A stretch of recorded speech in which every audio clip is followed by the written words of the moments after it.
Beware the barbershop named Edge, where your hair will get anything but edge. What's up YouTube? LucasTV719 here giving you my review on episode 6 of Inazuma 11 Outer Code.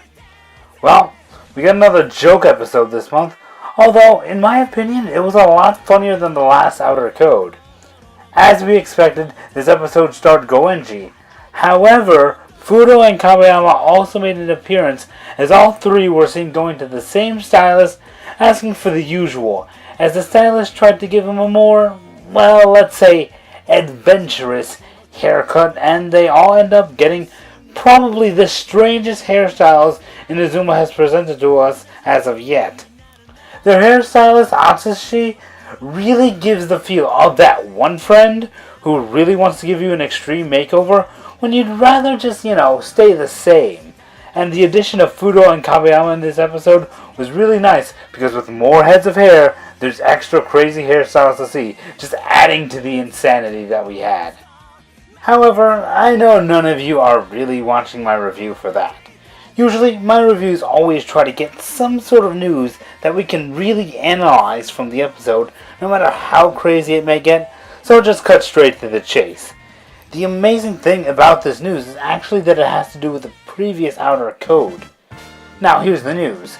Now as Goenji is getting his hair cut, he talks to Atsushi about a world level match that is coming up. Now if you remember the subs from episode 5 of Outer Code, Kido's father mentions a shameful defeat that Japan had taken. These two events are one and the same and are actually the topic of focus on the upcoming another episode 27 we heard of since the beginning, where the focus is a friendly between Japan and another country. Considering the discussion during Outer Code episode 5, Japan must have had a terrible loss, and I think that this loss is actually the catalyst that leads to all the changes in the football frontier that Hades is setting up, such as the reinforcement committee and that evil guy at the end of trailer 2. Basically, I believe this loss leads Japan to change the whole junior high soccer world in order to train their players to be better, by spreading out the players from the previous championship team and adding other things such as the sponsors and such, just to raise the level of Japan's soccer as a whole. Now, as luck would have it, as I'm editing this video, the subs have come out, and with them I'm able to understand so much more from this episode. First off, in Goenji's case, he usually gets his hair cut on the 13th of every month, but due to an important match he's playing in, he's getting it cut a bit earlier than usual.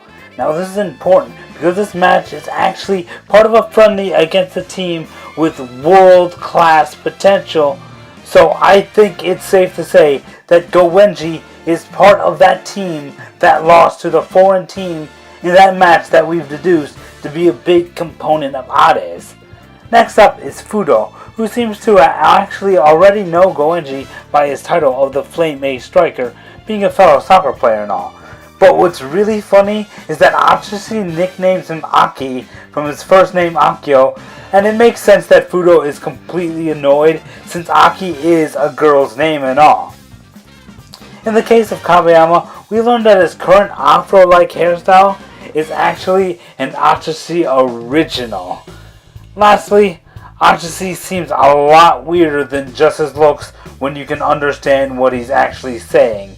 From his weird fetish of peeling Fudo's hair, offering them sexy hairstyles, and some really oddly disturbing wordplay that actually seems a bit more mature than Inazuma is used to, and I'd really rather not dig too far into that. In any case, despite the crazy conspiracy theories I've been spouting, the fact of the matter is that these past two episodes have been joke episodes. Inazuma could always use a lot more comedy bits, so I'm completely open to it. However, considering the two comedy episodes we've seen have starred members of the Big Three, I'm kinda scared for what we're in for when they decide to show Endo. Add that with the fact that Endo's voice actor is showing up during the next Inazuma Walker, and I'm kinda scared for what's in store for us next month. So, Outer Code this time was another comedy, so have yourselves a laugh, since Walker and Outer Code have yet to end due to the postponement of Hades. More on that during my overview of Walker Volume 7. Finally, you know how I gotta leave ya. The Teppen Ed Dash remix in the credits. This time in the same tune of Goenji's theme from the original series. Enjoy! I've been Lucas TV 719. I'll see you all later.